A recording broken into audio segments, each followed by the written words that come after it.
nearly 24 homeless encampments torn apart and cleared across Tulsa.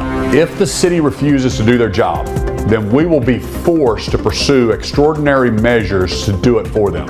Hundreds of thousands of pounds of clothes, tents, and sleeping bags now sitting in dumpsters and landfills as part of Governor Kevin Stitt's Operation Safe. You've got people saying, well, Governor, you're not being compassionate. And leaving people on the street to do drugs is not compassionate. With the governor giving homeless Tulsans these options: shelter, treatment, or jail. But here's the truth. You can never build enough housing for homeless. If you build 300 houses today, guess what? 300 more will come. As the debate continues, the question this week: is there a path forward that works for everyone involved? Stories beyond the headlines, connected to our state. Oklahoma Chronicle with Evan Onstot. Homelessness and what to do about it is a topic that never really goes away, but the debate will flare up brightly from time to time. And we saw that happen this past week in Oklahoma after Governor Kevin Stitt took action against homeless camps in Tulsa, an action that was both praised and criticized. And we have a really fantastic panel to talk about it today. People with very different opinions here. State Senator Lisa Stanridge, who has made the issue of homelessness a focus of legislation and who quickly asked the governor to bring Operation Safe to Norman. Thank you so much for being here. Also with us today, Megan Mueller, the president and CEO of the Homeless Alliance in Oklahoma City. Thank you so much for being here as well, Megan. As well as the editor of the Journal Record, Heather Warlick, Heather, who's spent years reporting on the issues of housing and homelessness. Appreciate you being here and your expertise joining us. Thank you. All right, well, thank you all for being here. Senator, I wanted to start the conversation with you because you asked the governor to bring Operation Safe to the Norman area. Is that request based on something that you are hearing from the people that you represent? Absolutely. I've received a lot of calls, emails, letters asking me to ask Governor Stitt to bring it to Norman just because of the hardships that our business owners are having, our taxpayers, our residents. They're not feeling safe in downtown Norman. Unfortunately, there is a criminal element in the community in Norman that I believe is kind of shielding themselves in the homeless community. And it is, it's making it hard to do business, and it's making it hard for residents to feel safe. For instance, there was a nice little restaurant that some friends of mine would go to, a mother and daughter, once a month to catch up. And it was in downtown Norman. On their way out, the elderly mother was panhandled to such an extent. He got between the car door and her. She couldn't get in her car until she gave him, some money. They told me, you know what, we are never going to go back to downtown Norman, and they didn't. And I don't think that's the only person that that's happened to, because that restaurant subsequently had to close down. I have numerous accounts from kind of worlds colliding, and you see the people that are struggling with addiction and causing the crime, and your heart goes out to them. But I think for far too long we've gone without holding those accountable. So I do hope that Governor Stitt brings that program to Norman. Well, Megan, let me move to you here, because what she's saying right now, listening to business owners, listening to people who want to go to certain areas, feeling unsafe, feeling like perhaps people who are loitering, who are panhandling in front of their place of business is hurting their business. Mm-hmm. They don't seem like unreasonable things, unreasonable complaints for people to make. And so for you, as the president of the Homeless Alliance, who are really championing for how many years have you done this? Many, I believe. 21 years. 21 years. What is your response to that sort of statement, and also the response to what we're seeing this week with this Operation Safe? Well, I think on a lot of levels we can empathize with those business owners. We empathize with the neighbors who are feeling unsafe. I think what's important to remember again is that people experiencing homelessness are people. They're people who are having a hard time, and they're also our neighbors and our fellow Oklahomans. I think what we're really advocating for, and part of the reason that we are not in favor of Operation Safe, is that moving a problem is not the same as solving a problem. If you're moving someone from one area to another, all you've done is move them, right? We haven't actually provided any real solution. Senator Sandridge is correct. There are people who struggle with mental health, with substance use, though it's not the majority of people who are living outside. But there is a subset of folks for whom those are challenges. I think part of the challenge with Operation Safe is this option between treatment or jail. The treatment options simply don't exist in our state. We just had over $40 million in cuts to substance use and mental health programming in our communities. That's going to impact the way that we're able to provide services to So folks. you're saying it's a false choice is what you're saying it's there. an impossible choice. Well, and Heather, let me bring you in here because we just heard on Thursday, OHP held a news conference in Tulsa talking about the Operation Safe there, and they said that they had, to this point, no one was arrested as of Thursday, and only one person had accepted the offer of resources. And so I was sitting there thinking, well, wait, whatever happened to that choice? Either you go to jail or you get help. It's not happening to anybody either way. So the question is, when something like this happens, what is happening to these people, these homeless people whose camps are being cleared, and they're just, I guess, being asked to move on? Right, that's a great question. So yeah, people often relocate when they're experiencing homelessness because they have to. In Oklahoma City, I've heard that people who are, sleeping under bridges, for example, downtown, they'll clear out one area under a bridge, and so folks will have to just move to a different area. Now, I think it's important to also consider the fact that for the Key to Home Coalition in Oklahoma City has done a really great job of clearing encampments and using a rapid rehousing approach with wraparound services, and they've been able to serve, I believe, nearly 400 people. It's 444 people. So that's huge, and that compared to the number of people experiencing homelessness, that shows that they're actually finding homes for somewhere near 20% of people experiencing homelessness, if you look at it as, comparisons. So that approach is, it's actually treating the symptoms of the problem with the wraparound services and also treating the actual problem with the rapid rehousing. And I think that can be a much better use of manpower. It is interesting, Senator, because when you look at this, and right or wrong, whether you agree with it or not, this does look to me, this Operation Safe, like it's less about fixing the problem of homelessness than really just making it somebody else's problem or moving it someplace else. Or I'm sick of looking at this problem, and so it's time to make it somebody else's problem here. Am I wrong when I say that? I think it's not a solution. Basically, and it's not, is it perfect? No, but it's a good first start. It's a good conversation that we need to have. We have wonderful people doing wonderful work, but we have to put the safety of people first.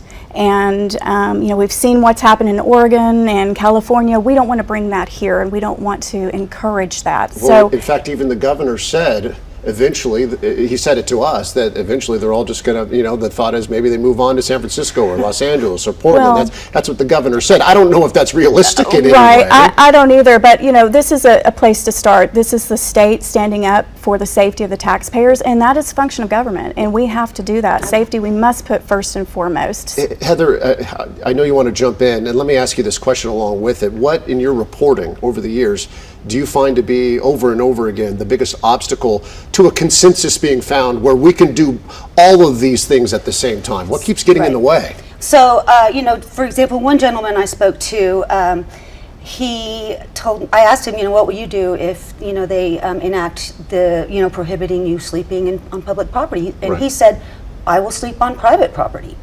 So we're relocating the problem. But in addition to that, to ban smaller cities from creating homeless shelters and other services is pushing people out of that community, making the problem of that community or the situation of these people the issue for another community. And we know that Oklahoma City has about 1,131 shelter beds. That's during the winter when the Homeless Alliance opens up 300 additional beds. Okay. So we also know that in 2025, the point in time count found that there were 1,882 people experiencing homelessness. So you can see the discrepancy in how many shelter beds versus how many 650, 700, 700. So 700. if people don't have a place to sleep, then sleep is a biological function that all humans do for approximately a third of our lives. So if I should do it more. So are we criminalizing sleep? Because that is, it's a symptom of life. So, this is the argument that was brought up in grants past, and, the Constitution says that you can't criminalize people for their situation, for their status, their circumstance. But the Supreme Court has ruled that you can, in fact, criminalize. And the Supreme that Court you can make uphold mistakes. All right, and clearly you think so in this case, but also at the same time, what the senator's saying, and because I think a lot of people are watching right now who have, a compassionate heart for these issues and want to see people help, but they're also people, and they can feel uncomfortable when they're displayed. I've been in that situation in which a panhandling situation has been uncomfortable for me, and I don't feel bad saying that because I don't feel like I'm alone in that. And so what I would love to find, and we're not going to solve it here, but I would love to see that there be some sort of pathway forward in which we can achieve all these goals together, where we can clear the camps and the stuff that you were saying, right? That program that you're saying that actually, and also get people into homes. I did want to ask about this, and Megan, I'd love your response. Something the governor said. He said if you build, basically he says it doesn't work. He says if you build 300 homes a day, 300 more will come. Housing, I've heard from a lot of people, especially on your side of this debate, you say housing, the lack thereof, is the biggest issue. Yeah. So for the governor to say that, is he wrong? So, in Oklahoma as a state, we're around 85,000 units short for people who are extremely low income. That's a lot of units that we're short for housing. So I do take issue with his comment, that if we build 300, it won't make a difference, 300 more will come. The people are already there. The Oklahomans who need those units already exist in our communities. I would also say, I think that what we're dancing around, we've already found the common ground, right? We have already identified the common ground. What is it? No one should be living outside, right? No one wants to see people living outside. Again, our potential solutions may differ, but I think that if we can build on the idea that human beings should be living indoors, and if we can work collaboratively, that's when we're going to see the needle move on this issue in a productive way. Senator, 30 seconds, and then we got to take a break. Right. Well, again, it's not the solution. It's a great way to start. This is a problem. It's a huge problem. There's going to be a lot of answers to it. I think that we can work in parallel lines to ensure safety of citizens. Are and you help open those. to bringing in more resources, though, and putting more money once these camps are cleared to help the people that you are displacing with that? Well, I would like to see more churches get involved. I mean, I Churches really are do. already doing a lot. They're though, aren't doing they? a great. Nonprofits They're doing are a doing great. lot. But we've got to get rid of that criminal element that they're the barrier, I believe, that is preventing all those dollars, all those resources, all this hard work from getting to the people that really need it. And we want to really help those people that want help. Well, we're going to continue this conversation here. You can look for that online on KOCO.com as well as the KOCO YouTube page. But for now, we just want to say thank you so much, you three, for being here. We really appreciate the conversation. It's a big one, obviously, and much more needs to be said. Thanks for having us. All right, still to come. It is a job that starts out at $75,000, but many Oklahomans are losing their chance to get behind the wheel. Is Oklahoma's legal marijuana pumping the brakes on trucking? Our investigation as Oklahoma Chronicle continues. You might have heard there's a shortage of truck drivers nationwide, but are Oklahoma's medical marijuana laws making it worse? Here's Chantel Navarro with a KOCO 5 investigation. Let's be blunt. Legal marijuana has in many ways changed Oklahoma. OMA says it's generated over $1 billion in sales revenue, hundreds of millions in taxes, and created countless jobs. But not all businesses are seeing green. This is just one of dozens of students with American truck training in OKC. In just a few months, he'll be on the road with a starting salary of about $75,000. But this comes as the American Trucking Association says the U.S. is short at least 80,000 truck drivers. It's a need felt especially here in Oklahoma. Truckers say it's in part due to a high interest for medicinal marijuana. I feel like we haven't shined a light big enough on this issue. American Truck Training CEO Jerome Redmond says it's a weekly issue having to turn around new recruits at his school. And those applicants who have their card and stick with it are forced to see a delay starting. Yeah, a lot of folks are getting a medical marijuana card, but they're not understanding that even though it helps them with whatever illness or whatever they have, it does bar them from being able to get a commercial driver's license. That's because in order to become a trucker, you need a CDL. And those DOT certifications require a 5-panel drug test. So whether you have a prescription or not, you fail if you have THC in your system. Certain antidepressants, like Wellbutrin, also trigger false positives for amphetamines. And we want folks to have that ability to get whatever medications they need. It's just like any medication. The FMCSA is going to be strict on anything that can influence you for safety purposes. The rules are in place to try to stop cases like this one. Sky 5 giving us a look over this deadly 7-car pileup that happened on I-35 near Davis in spring 2023. Investigators say the semi-driver failed to stop for traffic congestion near a construction zone, hitting 6 other vehicles, including 4 other semis. 2 people died. Court documents show he told OHP he had his cell phone on his dashboard and was responding to a Ring doorbell notification. But after further investigation, he also tested positive for driving under the influence of marijuana. OHP found weed and paraphernalia in his truck cabin as well.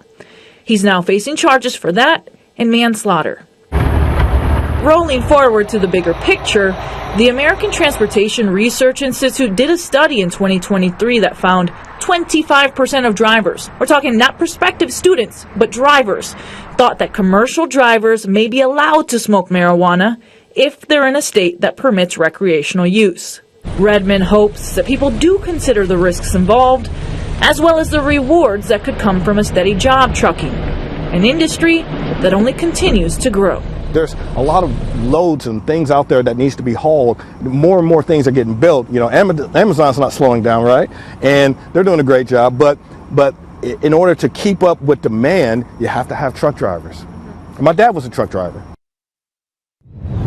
Chantel Navarro reporting on that, joining us here in studio. Thanks so much. Is this being tracked at all? Who is tracking this? So I did reach out to the state, to Service Oklahoma, and they said that they started this drug and alcohol program called Clearinghouse, and that's basically every time somebody does fail one of these drug tests, they have to go through that. Well, they started that last November. Since then, more than 3,000 people have failed. Have failed? For marijuana or just for failing a drug test in general? Failing the drug test in general. They said they don't specifically track for which drug, so that is a caveat to have there. But so 3,000 failures in general. I was curious because you're saying that when people try to get a CDL, you know, they have to take this drug test, and I was curious, after they get their CDL, do they have to continually take a drug test? How does that work? They do also get random testing, so it's not just people who are just starting out and getting that drug test. It is a randomized test throughout their time as a driver, which is, you know, to keep people accountable in case, you know, they do it at the beginning. And to make it, as you said, blunt to this point, we are hurting in this state because people who want to become truck drivers are failing drug tests repeatedly, and that is creating part of this problem that we're seeing. It's as simple as that. That's exactly what this truck driving school is telling me. They said when I reached out about this, were they surprised when you reached out and asked them about this? They said finally somebody is covering this. Actually, they said that on a weekly basis almost they're having people call in and say, hey, I want to go to truck driving school, whatever, and then, oh, hey, also I have this, and they're like, oh no, you can't actually be a driver if you have a medical marijuana license. And this is getting worse.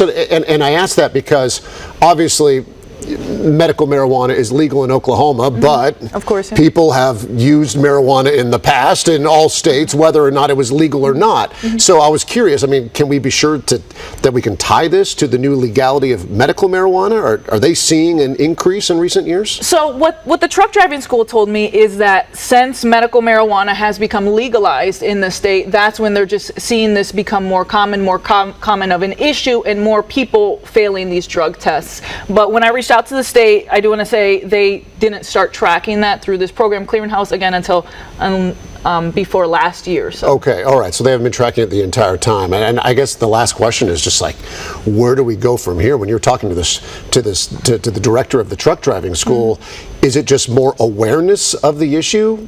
As he said, a lot of these drivers are very misinformed on what is legal and what's not.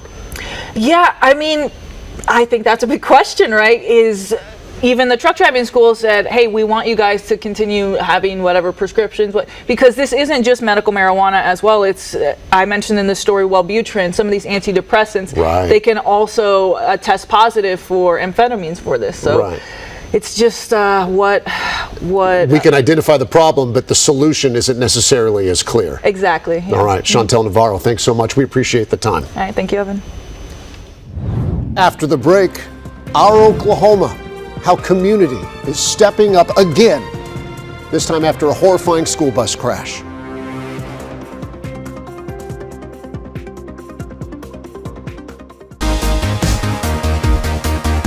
It has been a difficult week of news. The murder of conservative activist Charlie Kirk should disgust all of us. And the frightening rollover crash of a school bus carrying Minco softball players is a reminder of just how quickly our lives can change, how fragile we are. But our community's response to that terrifying moment in Minco is a reminder of what we can do when we're united. As those young athletes and their coaches recover, other school softball programs are reaching out in support. And the businesses are too. The Pink Lush Boutique in Minco selling t-shirts that say Bulldog Strong, with 100% of the proceeds going to victims. Greater Dog Grooming in town is holding a drawing to raise money. Alvy's Coffee Co. in Tuttle gave a portion of yesterday's proceeds to the families that need it. And the Grady County Fairgrounds donated their arena for a benefit barrel race in October. Time and time again, we stand up to help one another. And that is our Oklahoma. Thanks so much for joining us this week. We'd love to hear your feedback. Send your comments and suggestions for topics that you'd like to see us cover at oklahomachronicle@koco.com.